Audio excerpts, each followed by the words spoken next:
11টার দিকে আমরা তথ্য পাই যে একজন নারী আত্মহত্যা করেছে। তার ডেড বডি ঝুলে আছে। তখন সাথে সাথে আমাদের একটি টিম পাঠাই। সেখানে গিয়ে তখন দেখতে পাই যে ইতিমধ্যে তাকে ইসলামিয়া হসপিটালে নিয়ে গেছে চিকিৎসার জন্য স্থানীয়রা।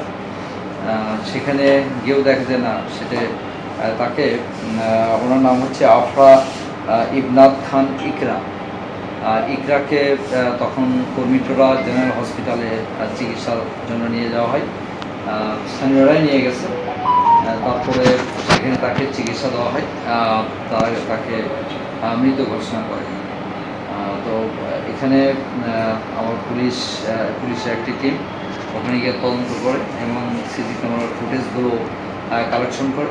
তাতে দেখা যায় যে 11:44 ইকরা তার শরীরের ওড়না দিয়ে সিলিং ফ্যানের সাথে তার গলার সাথে আটকায় ফাঁসি দিয়েছে এবং দরজা ভেঙে ওখানকার গ্রুপ ক্যাপ্টেন মোতালেব সাহেব সহ স্থানীয়রা তার মৃতদেহ বের করে প্রথমে চিকিৎসার জন্য নিয়ে যায়।